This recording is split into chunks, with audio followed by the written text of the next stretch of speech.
autor e consumador da fé, o qual, pelo gozo que lhe estava proposto, suportou a cruz, desprezando a afronta, e assentou-se à destra do trono de Deus.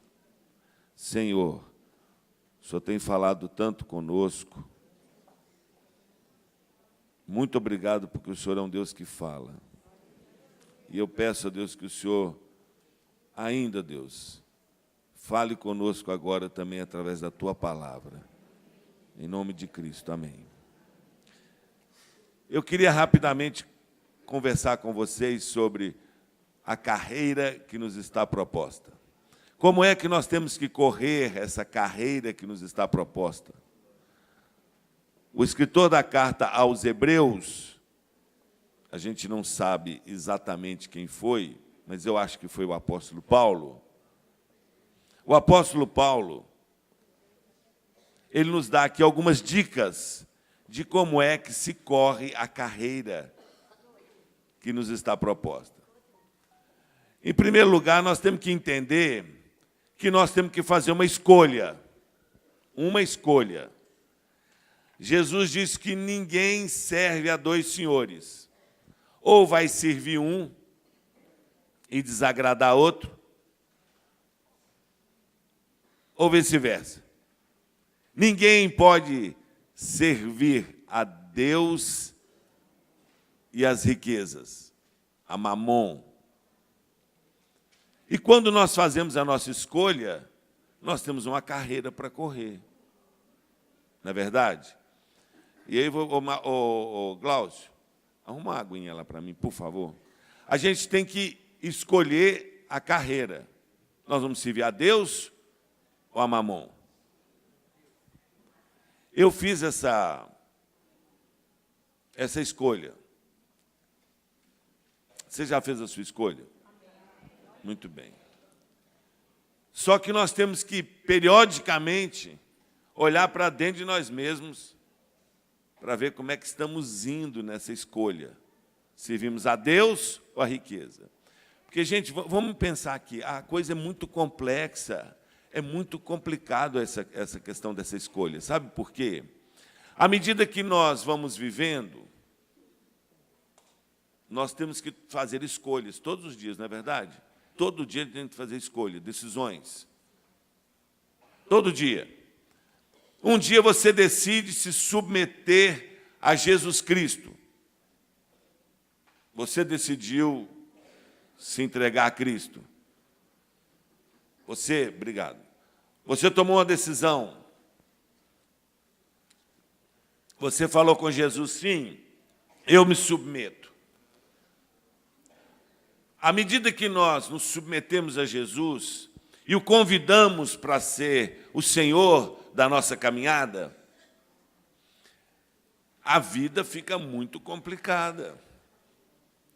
Porque nós temos o nosso nome escrito no livro da vida, certo, gente? Não é isso? Somos cidadãos do céu. Mas, ao mesmo tempo, somos cidadãos da terra.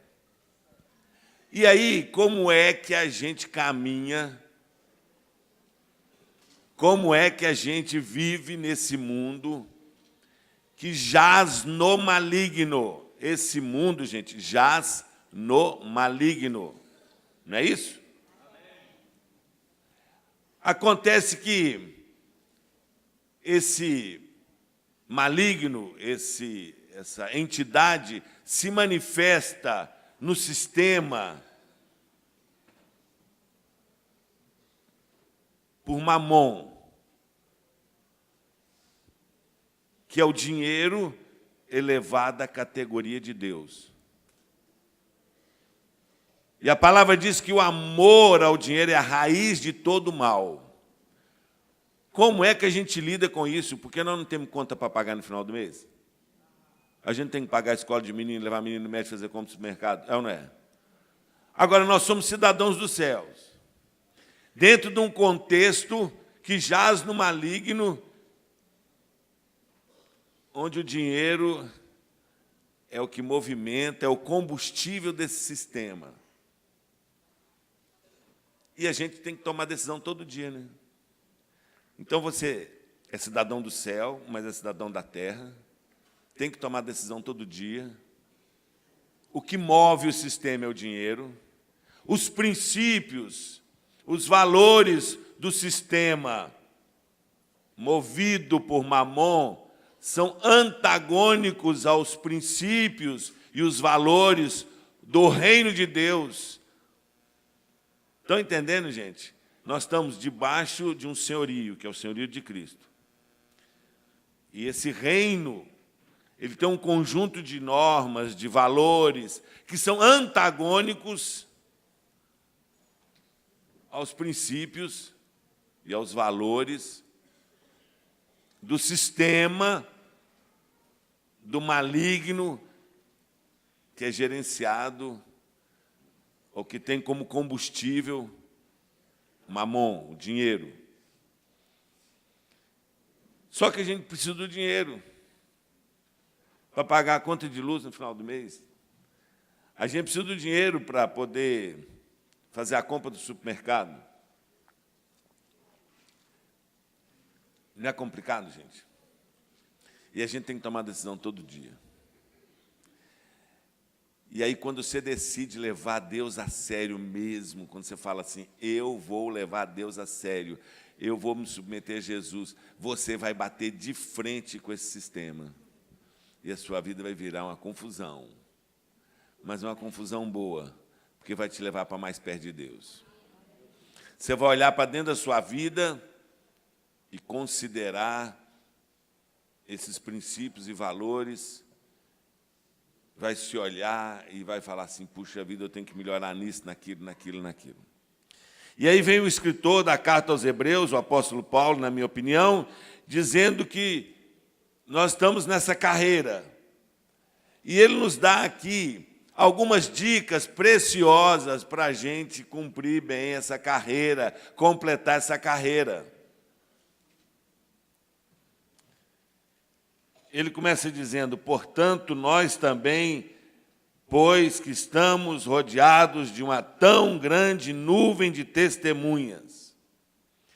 A figura aqui dessa nuvem grande de testemunhas é como se fosse um grande estádio. Sabe aqueles estádios para o final da Olimpíada, assim? Está cheio de gente na arquibancada, não é? É mais ou menos assim, uma grande nuvem de testemunhas. Quem são essas testemunhas? Já ouviu falar da igreja triunfante? Qual que é a igreja triunfante? É a igreja que já está com o Senhor, certo, gente? Qual que é a igreja militante? É a que está aqui. Agora tem uma igreja flutuante também, o pessoal que não para em lugar nenhum, fica... Já viu que tem gente que troca 5, 6 vezes de igreja em um ano? Me dá uma preguiça, velho. Preguiça. Né? Que fica correndo igual um menino inconstante, atrás de qualquer vento de doutrina, correndo atrás da minha bênção, quero minha bênção, quero minha bênção. Preguiça. O cara nunca quer, a pessoa nunca quer ser uma bênção, ela quer a bênção. Mas ela mesmo ser uma bênção, ela não quer, não. Ela quer dar trabalho para o pastor, encher a paciência de pastor, reclamar de igreja, é uma tragédia. A igreja triunfante é essa grande nuvem de testemunhas. Então vamos imaginar uma cena, ok? Nós estamos aqui, igreja militante, numa corrida de revezamento, aquela que o bastão vai sendo passado de pessoa a pessoa. E na arquibancada do tempo e da história, está lá a igreja triunfante. Quem está lá nessa arquibancada do tempo e da história? Aqueles que correram antes de nós. Aqueles que lutaram antes de nós, para que o evangelho pudesse chegar até aqui. Certamente, na arquibancada do tempo, está lá a minha avó, o exemplo da minha avó, que fala comigo até hoje. Lembra do Ziel ontem falando que a mãe já morreu, mas ela está aqui falando no ouvido dele? Pois é. Então, como é que a gente corre, gente? Como é que a gente corre a carreira? Olhando para a arquibancada do tempo. É assim, ó. Se é a igreja militante, você está aqui hoje, o bastão está na sua mão, tá certo? Você recebeu o bastão de quem? Dos que correram antes de você. Então, sabe como é que a gente corre? A gente corre olhando com gratidão por aqueles que vieram antes de nós. Nós somos um povo muito ingrato. Queria fazer um exercício aqui agora. Queria que você trouxesse à sua memória aqueles que correram antes de você. Comece a pensar na professora de escola dominical que te ensinou as primeiras, ou contou para você as primeiras histórias da Bíblia. Traga à sua memória aquela pessoa que pregou para você o Evangelho. Traga à sua memória pessoas que passaram na sua vida e que te ajudaram a chegar até aqui. Tem gente que olha para a história com raiva. Que droga que eu nasci naquela cidade. Que droga que meu pai não pôde pagar o estudo para mim. Que droga, queria ter nascido no outro país. Não, olhe para trás e veja Deus como grande protagonista da sua história. Amém, irmã Adriana?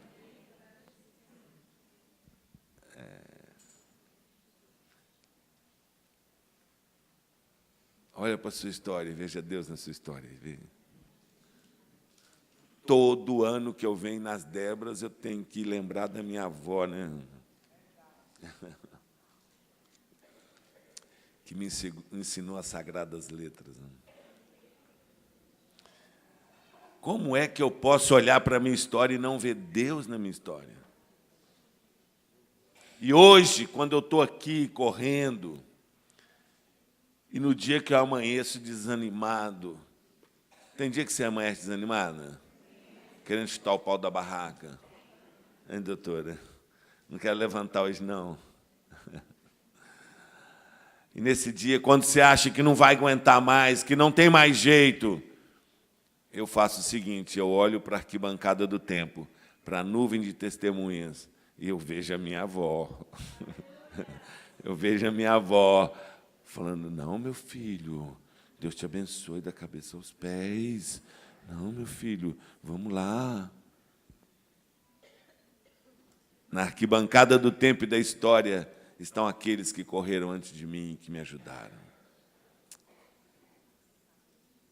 Vamos ser agradecidos, gente, por aquelas pessoas. Você já agradeceu a Deus pela pessoa que te ensinou a ler?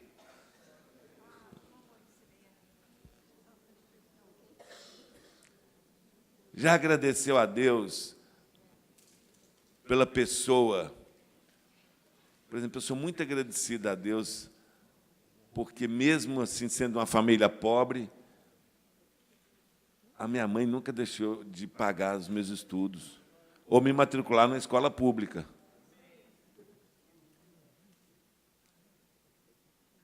Sou agradecida a Deus por aqueles que me ajudaram. Estava conversando com a irmã aqui, não sei onde ela está, e ela é do Espírito Santo. Ela está aqui, como ela chama? Esqueci o nome. Ah, Marlene, né? A Marlene me contou uma história bonita, né, Marlene? Que ela só, quando ela estudava, quando ela era ainda, ela estudava geografia, lá assim, estudava na escola, né? Ela ouvia falar de Foz do Iguaçu. Ela falou, nossa. Oi? No ano de 1967, tem um tempinho, né, gente? Ela estudava nos livros, ela falava assim, nossa, Foz do Iguaçu. Ponto extremo do Brasil. Nunca vou lá. E ela nunca tinha andado de avião. E ela falou assim, aquele sonho de criança, de conhecer Foz do Iguaçu, e andar de avião só foi possível por causa do Desperta Débora. Que bacana, né, Aba? Eu estou achando que são as bênçãos extras do Desperta Débora. Já não está nem no pacote, né? Cafunés de Deus, mimos de Deus. Ela está feliz porque ela, puxa, 67, ela ficava pensando como é que era Foz do Iguaçu, né? Só no livrinho assim, ó, aqueles livrinhos de 67, lembra? Tudo preto e branco. Mapinha do Brasil, assim. A turma do Jurassic Park aqui, sabe, os dinossauros, sabe?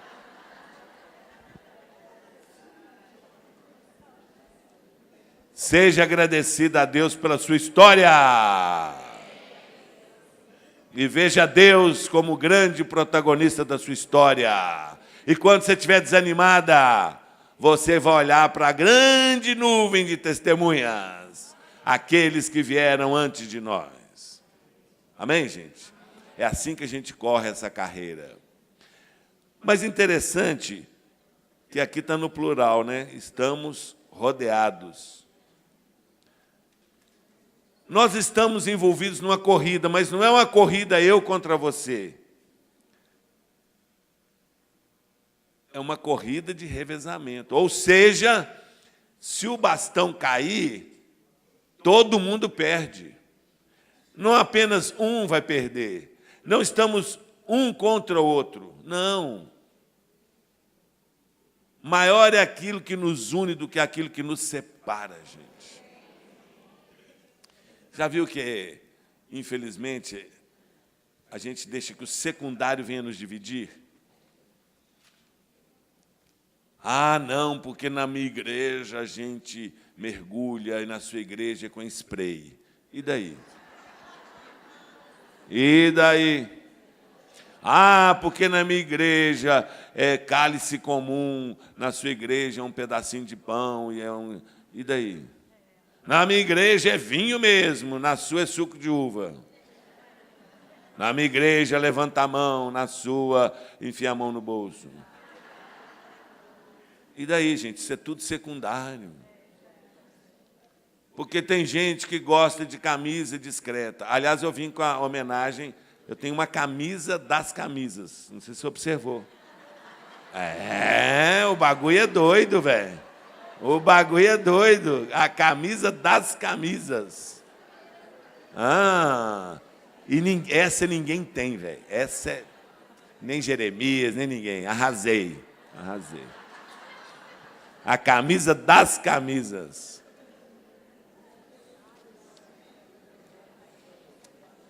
Eu fui pregar numa igreja com uma camisa mega colorida. E aí chegou uma senhora e falou, nossa, eu fui tão abençoado com a sua mensagem. Uma senhorinha, puxa, muito obrigado, Deus te abençoe, só que te fazer um pedido.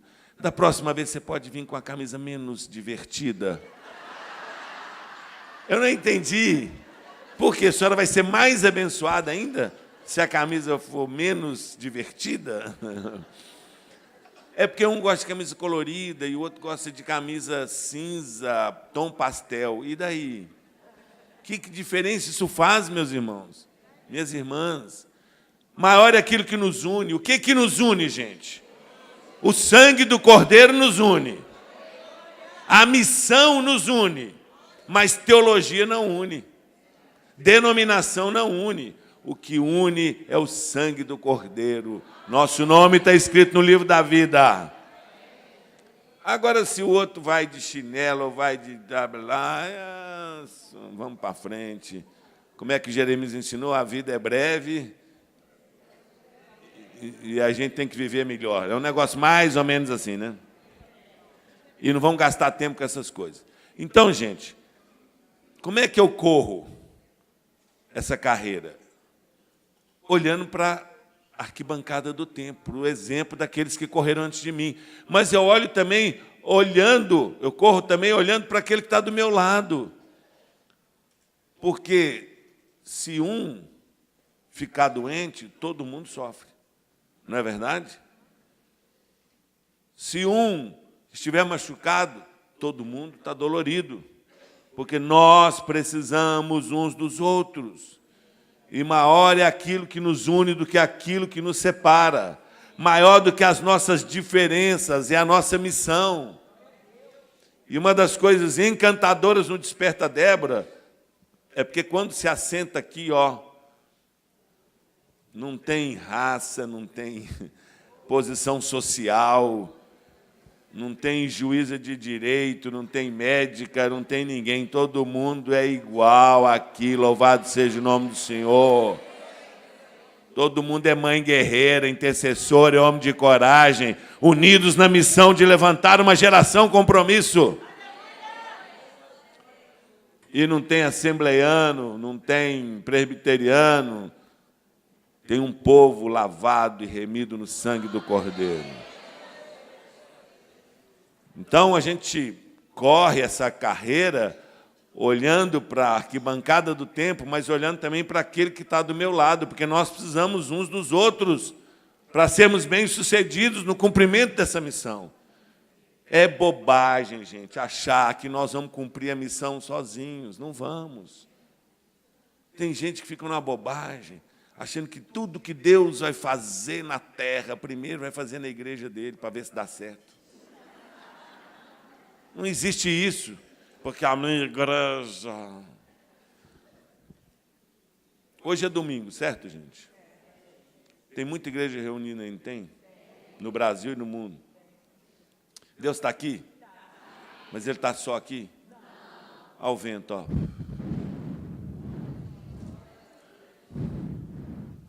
O vento está soprando, gente. Ele sopra aqui, sopra em qualquer canto. Não sabe de onde vem, nem para onde vai. E a gente não consegue segurar o vento aqui nessas... Nem empacotar vento também a gente consegue, né? Não consegue, né? Mas quanto mais o vento do Espírito Santo, hein? Ele sopra. E ele faz do jeito que ele quer.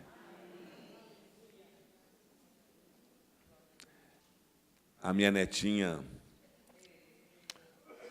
teve um problema simples, de dor de garganta. E aí foi constatado que ela precisava fazer uma cirurgia simples. Um negócio banal, que virou brutal, né? Como diz o Jeremias. Aí, beleza. Aí ela foi para fazer lá a cirurgiazinha, tirar lá, coisa simples. E voltou para casa e eu fiquei muito preocupado. Eu falei, esse negócio não é assim, não. Eu não sou médico, mas esse negócio não é assim, não. A menina tinha que fazer um jejum de 24 horas e depois saiu de lá, não conseguia falar, não conseguia beber água, não conseguia comer, e ficava assim, chorando e fazendo assim, Eu falei, por que você não consegue falar? Está com fome? O que é isso? E o negócio começou a piorar, e eu falei assim, volta com essa menina para o médico, e a Carolina voltou com ela para o médico, e estava lá no hospital, e eu fui para a igreja, e eu orei, falei, Deus, por favor, Deus, sabe como é que é esse negócio, né, gente? Nossa, se eu conecto, você treme, você cai no chão, você desmaia. Neto é a coisa assim mais maravilhosa que tem, né? Aleluia. Aí nós oramos. E eu posso contar assim umas coisas muito feias que o pastor faz. Por exemplo, eu sou preconceituoso com algumas coisas. Por exemplo, eu tenho um preconceito enorme com determinados pregadores da televisão. Não quero nem saber dos camaradas. E aí Deus me bate, rapaz, mas Deus me bate bonito. E aí nós estávamos orando, e aí chegou, minha filha estava com ela no quarto. Chega uma enfermeira. Falou, olha, eu não sou desse setor aqui, mas Jesus mandou eu vir aqui, eu estou saindo agora, venceu o meu turno, eu vim aqui para orar pela sua filha. Ué, pode orar? Pode. Mas a minha filha perguntou, mas que igreja a senhora é? Aí ela falou assim, isso importa? Porque minha filha também puxa esse lado meu, assim, meio, né, um pé atrás. Ela falou assim, eu sou da igreja do apóstolo... Blá, blá, blá. Mas era só o princípio das dores, sabe por quê? Ela falou, pode ou não pode orar? Pode, né? Aí ela abriu a bolsa e tirou a toalhinha do apóstolo. Aí não, a toalhinha do apóstolo... Gente, eu não concordo com nada disso, tá? Mas Deus é maior do que a minha teologia, aleluia! Deus é maior do que eu, glória a Deus. Deus não é evangélico, Deus não é presbiteriano, Deus é Deus. E Deus não é propriedade de igreja nenhuma. E Ele faz como Ele quer, na hora que Ele quer e do jeito que Ele quer. Beleza? Põe isso em sua cabeça. Agora, eu não vou lá na igreja dos apóstolos, não. Ela tirou a toalhinha, orou, pá. Falou assim, a sua filha está curada. Foi embora, a menina sentou, falou, comeu gelatina, suco de laranja. Sabe por quê, gente? Porque Deus é Deus. E o vento sopra onde quer, ó. Não sabe de onde vem nem para onde vai. Eu apanho muito de Deus com esse meu preconceito. Eu tinha uma funcionária, a gente tem um acampamento, a MPC tem um acampamento lá perto de Belo Horizonte, lindo, que você deve mandar seu filho, tem treinamento para líderes, tem uma coisa louca lá. E tinha uma funcionária lá, uma jovem, que chegou para mim numa sexta-feira e falou assim, eu posso chegar atrasada amanhã, sábado? Por quê? Porque eu vou numa vigília. E a vigília... Senta aqui, minha filha. Que vigília? Ah, eu frequento a igreja...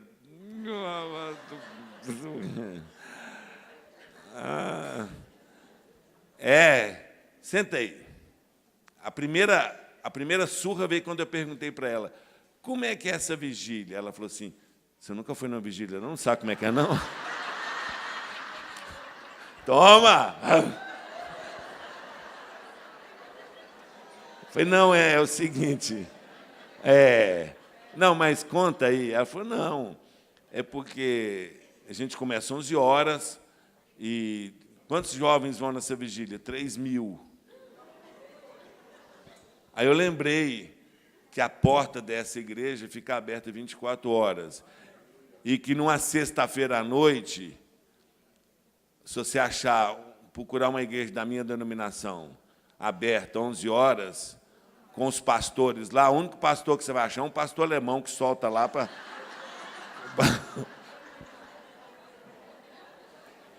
Aí eu pensei, por que a porta da minha igreja não está aberta sexta-feira, 11 horas? E aí eu já estava meio grogue, ela falou assim, pois é, né? E Jesus me libertou, sabe? Sexta-feira à noite, a gente sai na rua aí... Sexta-feira é a noite do crime, né? Sabe como é que é? E Jesus limpou minha vida, lavou minha vida. Pode ir, minha irmã, pode ir, vai. Vai para a sua vigília. Porque Deus não cabe na minha teologia, gente. Deus é Deus, Deus é Deus. E o vento sopra onde quer. Beleza? Estamos combinados? Estou doido para contar mais uma história aqui, mas acho que já contei 3 vezes, então deixa eu... Vou contar então, você já ouviu 3 vezes, mas essa é boa. Fui pregar numa igreja maravilhosa, numa grande capital, não vou falar capital, e nem a denominação. E era uma quinta-feira, 6 horas da tarde, não era feriado. Não era feriado. E tinha 1.200 pessoas. Ia ter, 8 horas da noite, outro culto, com mais 1.500. Sentei assim à frente, primeiro banco, pastor do meu lado, e, sem brincadeira, devia ter assim, uma mesa que ia daqui até aqui, assim, onde as pessoas colocavam tudo que você pode imaginar, chave de carro, escritura de casa, foto de família, certidão de casamento, certidão de nascimento, e eu estou ali, olhando aquilo ali, e eu tenho essa bipolaridade espiritual, né, gente? porque eu tenho um DNA presbiteriano da Reforma, dos 5 solas da Reforma, e tem a veia pentecostal da minha avó. Aí eu vivo em crise, né? Por isso que eu falei que lá em Belém do Pará tem uma Assembleia de Deus presbiteriana, que é a minha igreja, acho que é, não sei como é que é. E eu estava no dia, sabe aquele dia que você está mega presbiteriano, e eu não gostei daquilo. Falei assim, pastor, o que é isso? Ele falou, meu irmão, esqueci de falar, é o culto da batida na porta da graça.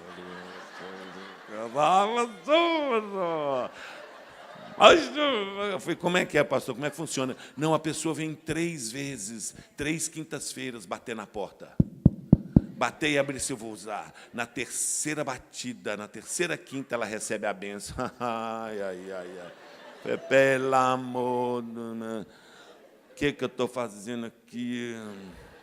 E eu fiquei revoltado comigo mesmo. Eu falei, por que você aceita esse tipo de convite, Marcelo? Você é um incorrigível, você não acredita nessas coisas. Por que 3 batidas na porta para receber bênção? Isso não existe em igreja presbiteriana. Isso... E eu fiquei muito nervoso com aquilo, e aí a banda começou a cantar. E eu puxei o freio de mão, não cantei, fechei meu coração, e eles começaram, nosso Deus é poderoso para fazer infinitamente mais do que tudo que pedimos, do que tudo que pensamos, do que tudo que sonhamos e esperamos.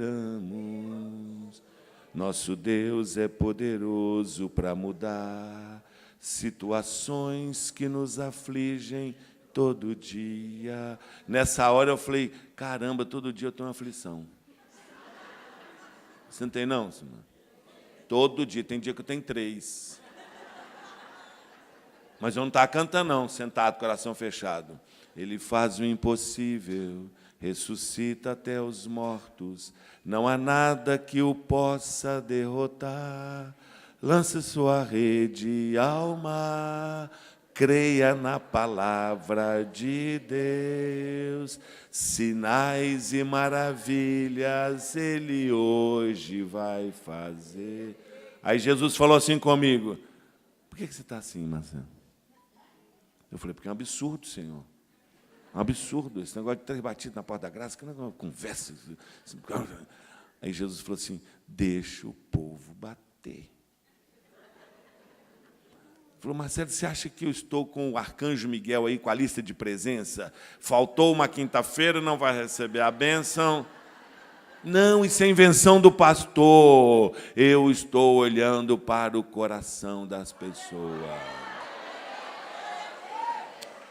Marcelo, eu até queria fazer alguns milagres, algumas coisas aí, mas você vai pregar, olha o seu estado. E a música continuou. Lance sua rede ao mar, creia na palavra de Deus. Vai cantando, vai. Sinais e maravilhas. Peguei a carteira, tirei a foto da minha família.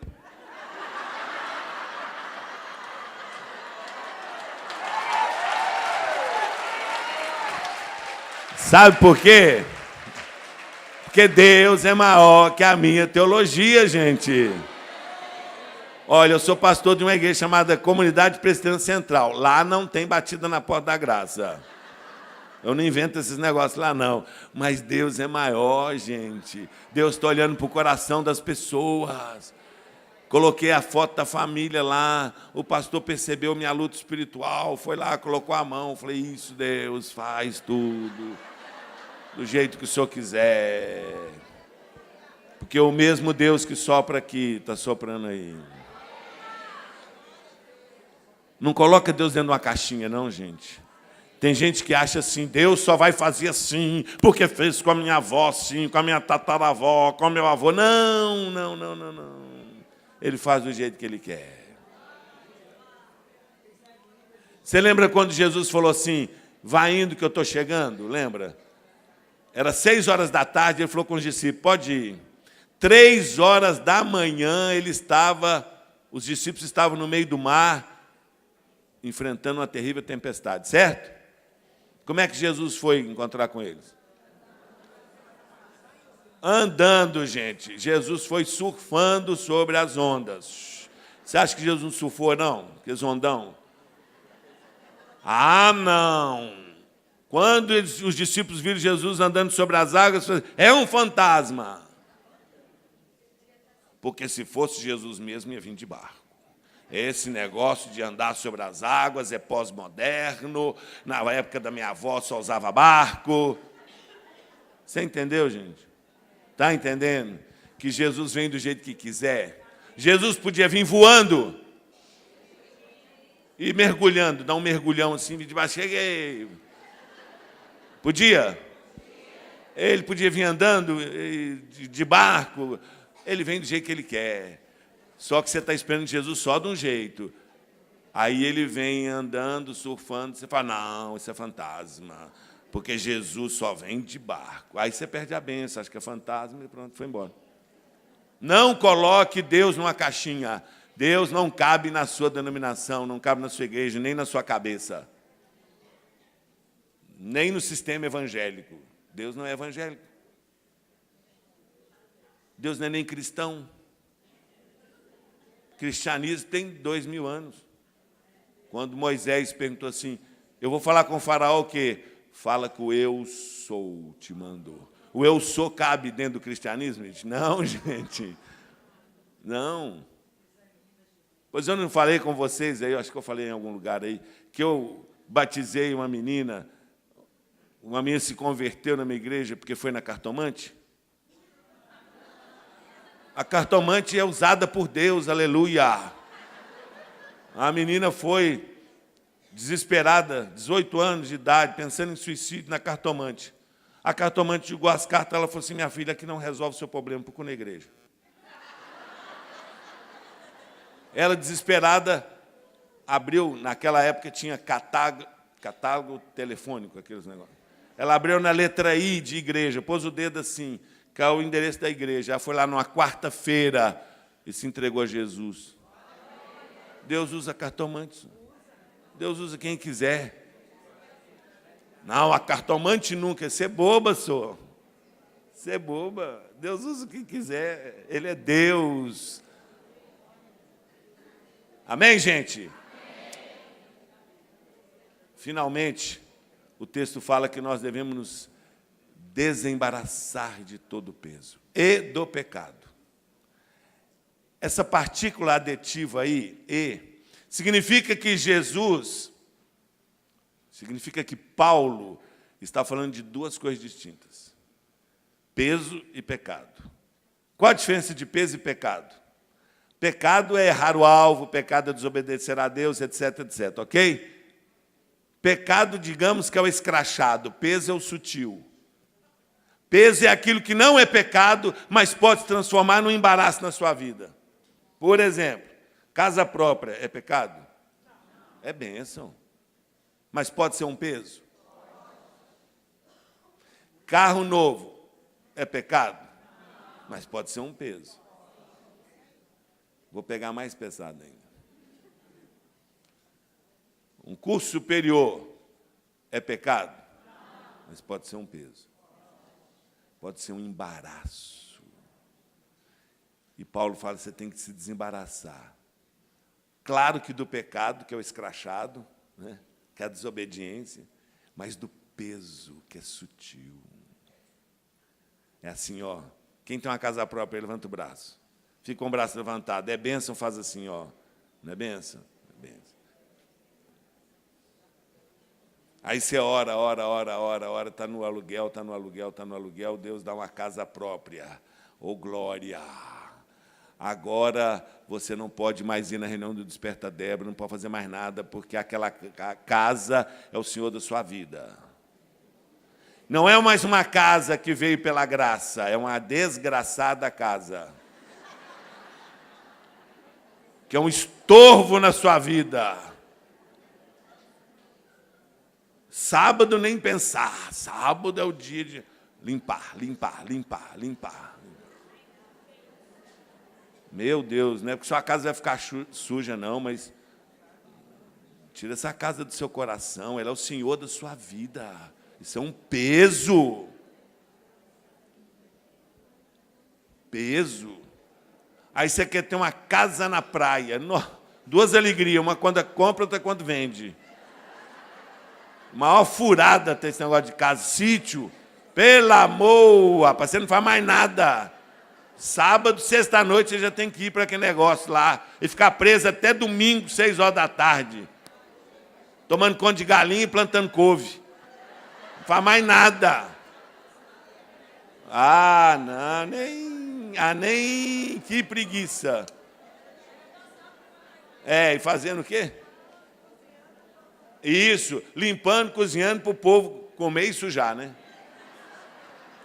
Ainda reclamando, volta domingo estressada, porque ninguém me ajudou e tal, os pratos tudo sujos, eu tive que dar, o final de semana não quero ser bênção, é uma desgraça.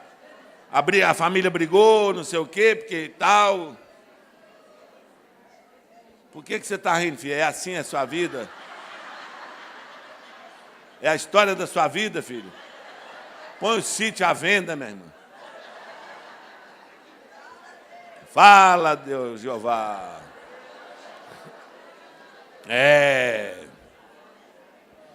Desembaraçando-nos de todo o peso. O que é o Senhor da sua vida?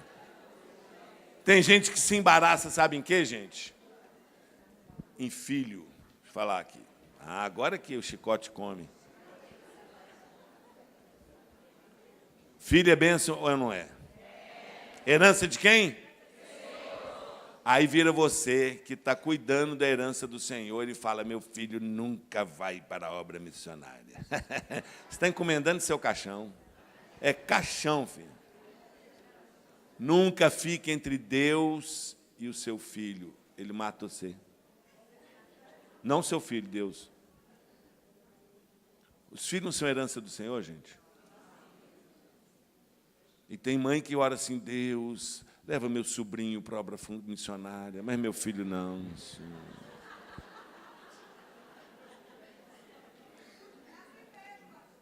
É assim mesmo, mas ainda há tempo. Nunca fique entre Deus e o seu filho. Seu filho pertence a Jesus de Nazaré. E se ele chamar seu filho para a obra missionária transcultural em Ruanda, faz favor de falar assim, sim, Senhor, vai com a minha bênção. E você vai ter que ficar 2, 3, 5 anos sem ver seu filho e seu netinho. Amém, Senhor, louvado seja o teu nome. E glória ao teu nome, porque existe Facebook, Instagram e não sei o quê. Certo, gente? Daqui a pouquinho eu vou terminar com a oração do desembaraço. Ô, glória! Oração do desembaraço. Amém, irmã? Oh, maravilha!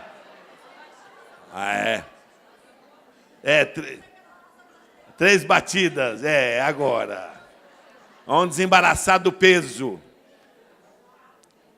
Conta a história que uma igreja...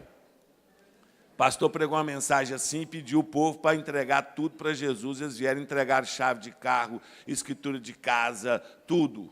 Ficou aquele tanto de documento assim. E a direção da igreja não sabia o que fazer com aquilo. O que não fazer agora? Aí o pastor teve uma ideia. Vamos fazer o culto da devolução. Aí ele pegava a escritura da casa. Fala, se essa casa é de Jesus aqui, Jesus está mandando você, aí devolvia para o dono, né, para o antigo dono, tomar conta. Esse carro aqui de Jesus, fulano, vai tomar conta. E devolveu. Ele falou que resolveu todos os problemas daí por diante. Que se precisava, por exemplo, de algum carro para servir e tal, atenção, Jesus está pedindo o carro que está com fulano, então é para... Precisava de hospedar pessoas... vai receber um grupo aí na igreja, as casas de Jesus, que fulano está tomando conta, mandou deixar tudo limpinho, que a galera está chegando, está tudo certo. Amém, irmã Simone? Entenderam, gente? É tudo de Jesus, e nós só estamos tomando conta, ok? Agora eu queria terminar. Como é que a gente corre, gente? olhando para a arquibancada do templo, olhando para quem está do nosso lado, olhando para dentro de nós mesmos, mas agora a figura mais bonita. A gente corre olhando para o autor e consumador da nossa fé. Vamos tentar imaginar essa cena? Vamos imaginar essa cena. A linha de chegada é Jesus, está certo? E ele está com o troféu na mão para te receber e para falar: muito bem, servo bom e fiel. Foste fiel no pouco, sobre o muito te colocarei, entra na alegria do teu Senhor. É assim que a gente corre. Então, Adriana, levantou desanimada. Vou te dar uma receita boa.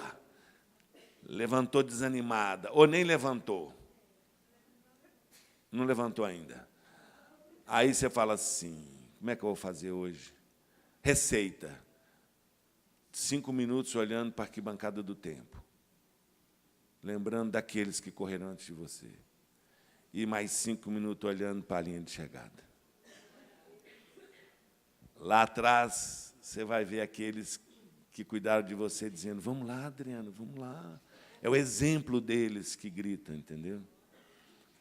E para frente é o Senhor que diz: vamos, Adriana, bondade e misericórdia te seguirão. Vamos, tem bondade, tem misericórdia.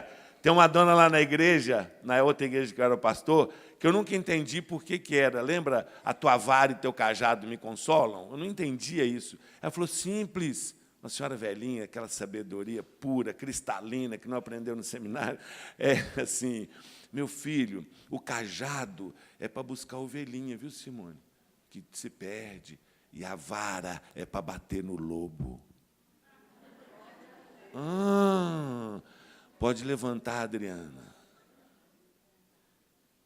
que o cajado e a vara vão consolar. Aí vem o lobo, sabe? Que quer matar, roubar e destruir. Imagina a cena. Aí está chegando pertinho, mas tem um bom pastor. Ao lobo, vai dar o bote, tum, aí o lobo... Entendeu? Bondade e misericórdia me seguirão todos os dias da minha vida, e habitarei na casa do Senhor para todo sempre. É assim que a gente levanta de manhã cedo, olhando para frente, olhando para o autor e consumador da nossa fé. Para naquele dia, sabe, Gildênio, ele estender a mão para você e falar: muito bem, serva boa e fiel. Eu vi quando você cuidou como médico de cada criancinha. Você cuidou deles como se você estivesse cuidando de mim. Entra na alegria do Senhor. Entra na alegria. Mas por que, Senhor? Gildênio, porque eu tive fome, você me deu de comer. Eu estava nu, você me vestiu. Eu estava doente, você cuidou de mim. Senhor, quando é que eu fiz isso? Quando você fez a um desses meus pequeninos irmãos, você fez para mim. Seja essa médica maravilhosa cuidando dos irmãozinhos de Jesus. Muito bem, serva boa e fiel. Foste fiel no pouco, sobre o muito te colocarei. Entra na alegria do teu Senhor. Queria que a gente, então, fizesse esse exercício, né? Eu fiz agora 40 anos de casado, né? Foi bom, rapaz. Escrevi um texto bonito para minha esposa. Escrevi um texto que chamava assim: tinha que ser você. Que lindo.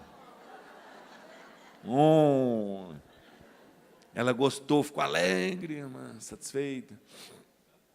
E terminei falando: escrevi o texto, né? Porque tinha que ser você quando aconteceu isso, essa vida louca que eu tenho, você, essa maravilha, né? E terminei dizendo o seguinte: Vânia, desde que casei-me com você, conheço muitas outras mulheres no Brasil e no mundo, certo? E se eu tivesse que voltar atrás, mesmo tendo esse conhecimento, e tivesse que escolher de novo, eu escolheria você. Sim, gatinha. Ela ficou alegre, menino? Oh, ela ficou satisfeita, feliz. Cantei para ela, cantei. Cantei Roberto Carlos e cantei.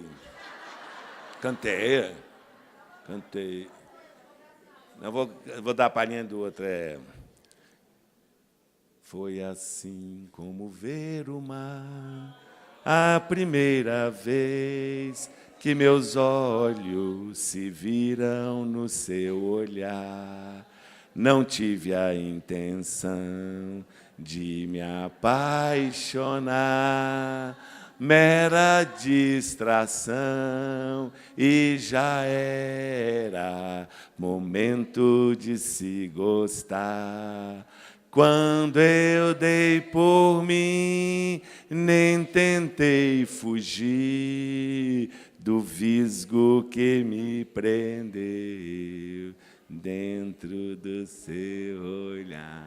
Oh. E depois vem alguém dizendo que isso é música do capeta, gente. Pelo amor de Deus.